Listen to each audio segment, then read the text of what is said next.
As I keep having to report in multiple videos that I'm always having to make because of constant harassment every time I try to leave this building or return to it, or even just stay in my unit, as I did today, there's constantly people who seem to have moment by moment knowledge of my movements because they're a bunch of perving, creeping hate stalkers who claim that they're able to see what I do in my bathroom.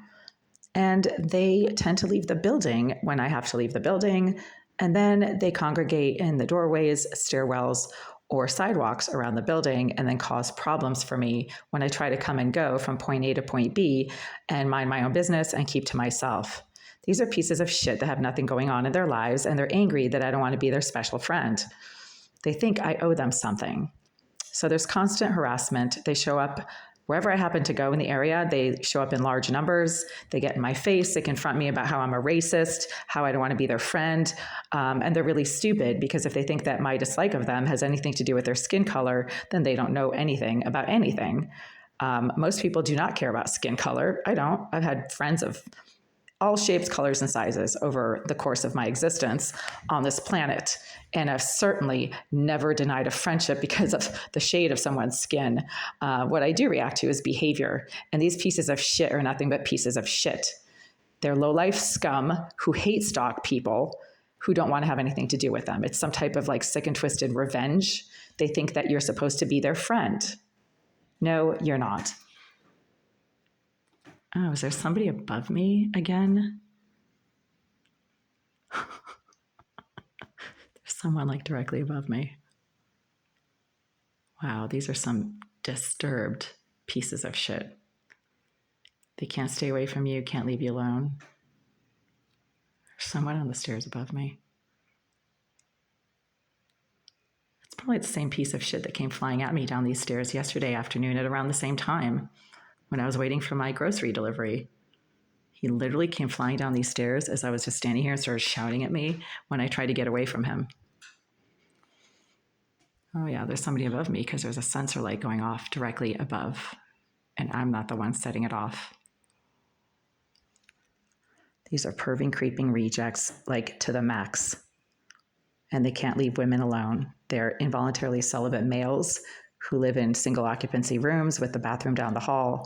And that gives you an idea of their caliber in life, their earning potential, their professional success, their success as human beings. I mean, you know, I live here because I had $125,000 worth of student loans to pay back when I moved in 13 years ago. That balance is still pretty high last time I checked. I don't know if they all have $125,000 worth of student loans to pay back, though. I think they all live here for a very different reason that has nothing to do with academic debt. And they can't leave women alone. So that gives you an idea of why they're here.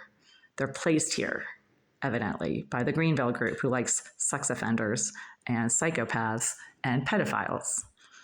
Then they claim that I'm the bad guy for not wanting to be their friend. Really?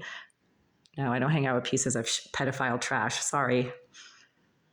It's below my pay grade. And when I say pedophiles, I mean the ones that are listed in the Massachusetts Sex Offender Registry at the police station around the corner. Pedophiles such as Michael Collins, Mark Collins, Charles Thomas, Jasmine Irizarry, Jason DaCosta. He's a pedophile. He lived in the unit directly next door to mine, Unit 88, for almost 3 years and was constantly engaging in loud masturbatory activities, loud porn blasting, death threats, calling my phone, telling me he watched me when I slept. And yet they don't think that there are surveillance devices in my living space. But then a pedophile sex offender keeps calling my phone and saying that he watches me when I sleep. But the police think that I'm paranoid because I keep reporting that people tell me they can see what I'm doing in that living space. Something's not adding up, and I'm not the one who can't do math. It's the police who can't do math. When they think you're paranoid, but then a sex offender next door keeps calling your phone, bragging about how he watches you when you sleep, and making comments about other things that you do in the privacy of your living space that he should have no knowledge of. Yeah, see, there's somebody above. Yeah, that light only goes off if there's somebody directly under it. I keep hearing somebody just like walking right there. That's just creepy. I mean, I'm just waiting for the low-life trash who just ran outside when I came down the stairs to disperse. They like to, like I said, loiter around the building and then scream and shout things at me as I walk by. I keep getting death threats from the pedophiles in this building, including Jason DaCosta and Charles Thomas. But then they think I'm paranoid when I go to the police station and say people are trying to kill me. Well, they tell me they want to kill me. So, do the math. Boston police, maybe you should learn to add variables, add factors, add evidence, add data, because mine adds up perfectly. The other thing is, these pieces of shit keep telling me that I'm ugly. How do they even know what I look like? I don't go near anybody. I don't go within 40 feet of these pieces of shit. But yet they claim they know what I look like enough to make decisions about my attractiveness, which I don't even care about, by the way. I have no issues with the way I look, and if anybody else does, then they should stop staring, right?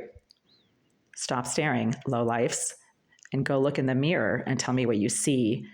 And maybe you should make a decision based on what you see in that mirror, right?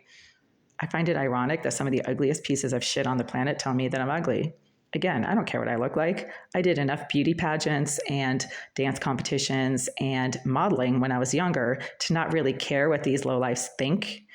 And because nobody should have any knowledge of what I look like because I don't go near anybody in this building, I mean, I'm not counting walking 50 feet away from them on the street when they're sitting in their cars screaming out the window. That doesn't count. They're not close enough to see what I look like. I really don't care what anybody thinks of my face or any part of me. I'm perfectly content with what I look like. And so nobody should be sitting in judgment on what I look like when they are the ugliest pieces of shit on the planet, verifiably. I don't think any of them could have made it into the Miss Massachusetts pageant, but I certainly did, not once, but twice. And I placed 16th out of 60.